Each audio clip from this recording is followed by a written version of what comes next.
Welcome back to The Price of Business. I'm your host, Kevin Price, talking to you about you and your business. It's your business to be aware of what's happening out there on the political front, and that's why I bring in my good friend Steve Parkhurst, who's a political consultant. Been working with a lot of different candidates, a lot of different campaigns for a long time. Steve, tell us a little bit about your firm before we talk about what's happening on the political landscape today. Sure. Well, our firm is American Renaissance Political Consulting Group, and we are kind of more of a grassroots consulting firm. We help candidates at any level. A lot of the big consulting firms are focused on your presidential and governor races and congressional and stuff like that. And we like to do what we call build up the farm team, where we like to get in there and help candidates for any kind of office, whether it's a school board or a local municipality. We just like to get in there and offer good advice to good candidates, and especially ones that kind of align more with our line of thinking, for less government and more effective government. And so we just go out there and top to bottom do what we can for all of our clients. Yeah, makes sense. One of the things I know that you do is you totally geek out over Congressman Jack Kemp, who Kemp was an old friend of mine, one of my very first really helpful people in my life in politics back in 1980, in fact, is when I first met him. And he was incredibly, really just a super nice, very generous, big-hearted kind of guy. And I remain a fan today. He passed away, 2007? It was actually May of 2009. 2009, yeah, and I know time goes fast. I guess it went faster in my mind, or slower in my mind. But great American who's finally beginning to get some props. Talk about that. Well, yeah, there's many reasons for that. It helps that we're kind of in a presidential year right now, where some of his ideas are coming back to life. Specifically, ideas of one of the big things that he pushed. He was the political godfather of supply side economics, of what became Reaganomics. He passed the Kemp-Roth bill, pushed it through, convinced Governor Reagan at the time that was the way to go through the political process. But Kemp was a huge advocate for enterprise zones, and these are something that are kind of starting to come back, because you're starting to see a lot of the what's happening in inner cities that we've abandoned for so long. And I use Ferguson, Missouri as an example. I use Baltimore as an example. Cleveland had some issues recently. There's just this unrest in some of the inner cities. And so, people are coming back to and looking at the ideas of these enterprise zones. And Rand Paul is the one who's really taken them up the most. He calls his version, he does credit them and call them, Kemp on steroids, but he calls his economic freedom zones. And they're largely the same type of thing, where you go in and you reduce tax rates in certain areas that are really blighted and really need some growth. You basically try to reduce regulation at the federal level to try to get businesses to move into these areas and, employ local people, employ teenagers, which is a good idea, because that gets teenagers into the, understanding the habits of work and being on time and being accountable and that sort of thing. And so, you just make it easier for businesses to move into some areas that are really undesirable right now. And so that's just one really good example of how his ideas are kind of making a comeback. And those ideas are old, really, really 80s. In fact, Stuart Butler and Kemp came up with enterprise zones in the 1980s, and that's pretty much what Rand Paul is talking about. Yeah, and the enterprise zones were established in Britain, in London, before Thatcher was implementing them, before Reagan was even president. So these go back, even before the U.S. concept of them.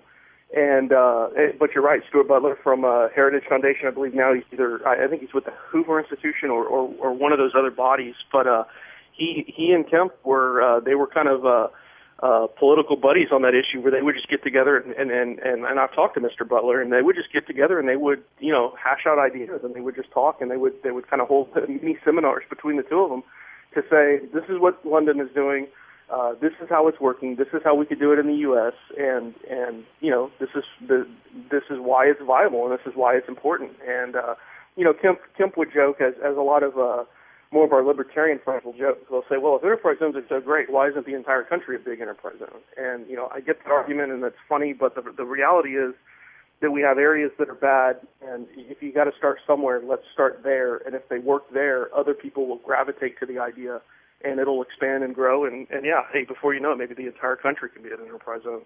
Yeah, the way I look at it, I think Walter Williams used to say, it was either Walter Williams or Thomas Sowell, that enterprise zones would be islands of free enterprise in a sea of socialism. Well, you know what? One of the reasons why the rest of China, with all of the problems it has, it's far more economically freer now than it was before it reacquired Hong Kong, is because Hong Kong was an incredible enterprise zone that when the Chinese took it over, they said, wow, this works. And what ended up happening is that kind of economic freedom, and don't get me wrong, it's not a free enterprise country, but it has way more economic freedom than it had before, and it's spreading higher levels of freedom than the Chinese ever afforded before. So I, for one, I don't have a problem. I mean, it's all about progress, not perfection. To quote my friends in 12-step programs.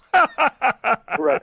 Well, and there's some of these areas where we're not getting anything out of them right now, anyways. Especially, and I mean that more in the lines of federal tax revenue, and one of the big liberal argument is always, well, how are we going to reduce taxes or do away with taxes and regulation, and make up that income? Well, or make up that revenue. And it's like right now you're not getting any revenue from those areas anyways, because these are places that don't have businesses. There are not businesses operating, or there's it's a small number.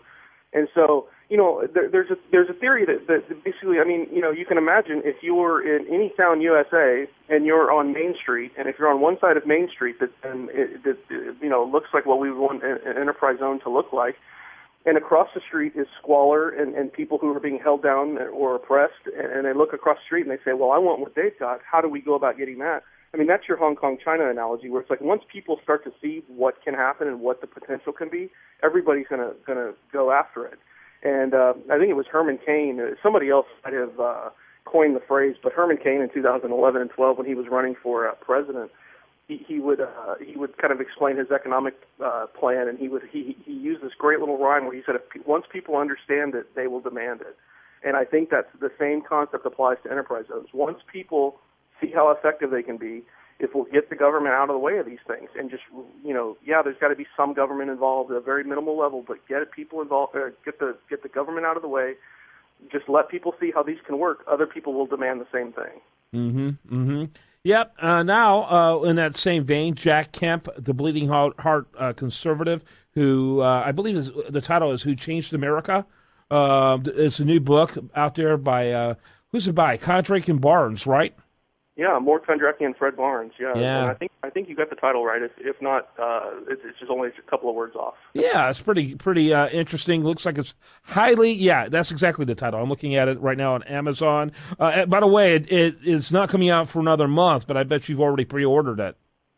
Yeah, I did. It was actually earlier this year. It was actually scheduled to be out in July and in mid-July, and I had actually pre-ordered it back then. So I think by the time I'll actually get my copy of the book, I will have had it at order placed for about 8 or 9 months. So that's just sometimes how the publishing world works. So, to me, it looks like an interesting book. Not nearly as much about policy as the criticism I'm hearing from people like Art Laffer, who is a really good friend of Jack Kemp and strong ally, and truly one of the great intellectual architects of supply side economics. It looks like it's a lot more anecdotal, a lot more about his personality, a lot more about how he engaged with other people. But I think that'll be an interesting story too. Your thoughts? I agree. The Amazon the description says it's going to be 400 pages, and so I have to think in there's going to be some gems and some pretty interesting stuff.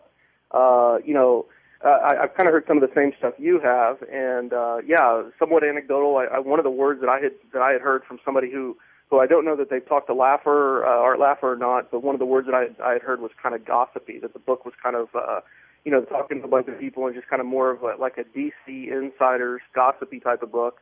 You and I, this month is 4 years since we started U.S. Daily Review, and the point of U.S. Daily Review was kind of to be outside that mainstream, outside the D.C. Beltway, where all these reporters and journalists talk to each other and they use each other as sources, and that's kind of what Kondracki and Barnes did. I mean, these guys are of the Beltway and inside the Beltway and all of that, and so I can very much see where their book would be kind of that sort of thing, as opposed to maybe going out and talking to people who were affected by Kemp policies or Kemp ideas or inspired, across this country. There are politicians and office holders, and in some cases just good business people or philanthropists who were inspired by Kemp in the 80s or even the 70s when he was in Congress.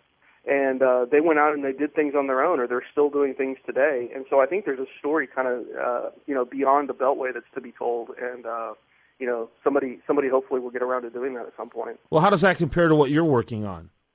Well, what I'm working on is a little of that, and mine is more, what I'm looking at is more along the lines of the practical campaign aspects. I'll use one really good example because we're coming up on a presidential year of 2016. In 1996, when Jack Kemp was running for vice president, he went into, he was intrigued by going into inner cities and campaigning for every vote. He didn't want to leave any votes on the table. So there's a famous Time magazine picture of Jack Kemp standing in the middle of Sylvia's Soul Food Restaurant in Harlem, New York. He's surrounded by black faces, and he's standing up on a chair, and he's telling people, and as you read the transcript of what he said that day, he talked about free enterprise, and he talked about hope for everybody and opportunity for everybody and increasing hope and opportunity and, real meaning and real words before Obama got a hold of these words. But it's a really striking image because when you go back and you kind of look at the press accounts of the time, Republicans excoriated Kemp for doing this. They're like, why are you wasting your time in Harlem? Why are you wasting your time in the inner cities? You're never going to get those votes. And I just look at our party, and I say this as a Republican, I look at us 20 years later. Next year's 20 years. And our party has not done a good job of trying to reach out to the inner cities and trying to reach out and get these voters and talk to people in general. And so that's kind of more what I'm looking at. It's kind of the practical campaign aspects of it, because obviously as a profession, the politics is what I do. So I'm just looking at, how to make those ideas relevant today and how to actually go out and campaign on them, champion these ideas, and fight for people instead of just fighting against dumb things. Steve Parkhurst, great friend of The Price of Business. By the way, you can see his weekly column over there. It's a little kind of semi-weekly, but it's almost every week across the pond, kind of a peek of what's happening over in Europe and particularly in England. It's kind of like a crystal ball. I love what you do over there at usdailyreview.com. Hey, it happens every week. It's not almost every week. It is every week. I do it every single week. I try to get it updated every single day with news from London. Sometimes the stories are backdated a little bit, but no, I do it every single week. Awesome. And I love it. It's awesome to read what the Brits are saying about what's going on over there. Okay, so I read it semi-weekly. How's that? That works. That I can understand. Yeah, so and I love it. We produce a roughly 50 articles a week, and so it's hard to keep up with some of that. So 40 to 50 articles a week.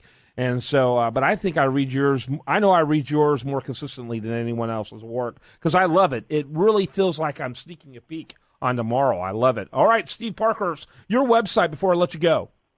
As I mentioned, the business name is American Renaissance Political Consulting Group, so we've made that short. It's amrenconsulting.com. And we're also Twitter, Amren Consulting. Everybody can find us and follow what we're looking at. Thanks so much. When we come back, much more for you right here on The Price of Business.